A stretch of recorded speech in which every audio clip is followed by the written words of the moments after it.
नमस्कार मित्रांनो, मी किरण पाष्टे आणि आपलं स्वागत करतो आपल्या मराठी यूट्यूब चॅनलमध्ये. तर कालच भोरमध्ये आलेलो आणि रस्ता मस्त आहे एकदम, एकही खड्डा नाही पूर्ण रस्त्यावरती. आजचा प्लॅन झाला आहे पुण्यामध्ये जायचा. इथून पुणे 1 तासावर आहे. इथून 1 तास 7 मिनटं दाखवतोय. 12:30ला आपण पोहोचूया तिकडे.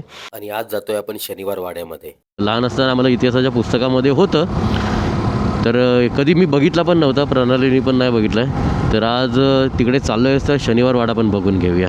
तर पहिला आपण जातो आहे शनिवार वाड्यामध्ये.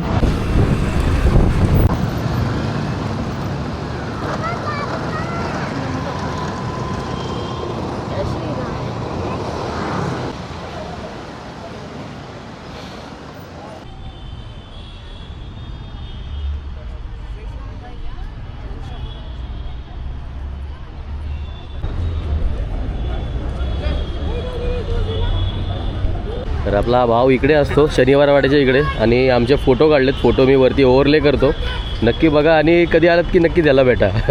भारी फोटो काढलेत.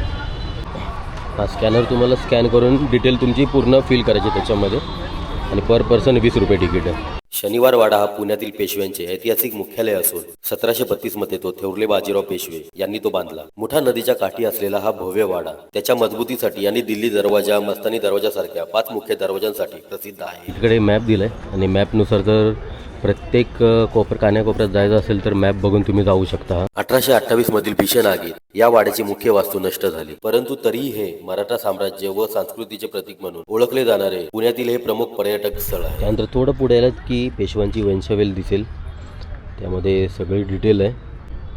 बाजीरावांची पत्नी काशीबाई, त्यांची सगळी नावं मराठीमध्ये आहेत. त्यानंतर मस्तानीची सगळ्या मुलांची नावं मुस्लिम नावावरून ठेवलेली आहेत. शनिवार वाड्याच्या पायाभरणीचे काम 10 जानेवारी 1730 रोजी सुरू झाले आणि 22 जानेवारी 1732 रोजी हा वाडा पूर्ण झाला. शनिवारच्या दिवशी या वाड्याची वास्तुशांती झाल्यामुळे या वाड्याला शनिवार वाडा असं नाव पडले. हा पाण्याचा हौद आहे. इकडे राहणाऱ्या लोकांसाठी पिण्याच्या पाण्याची सोय इकडून व्हायची.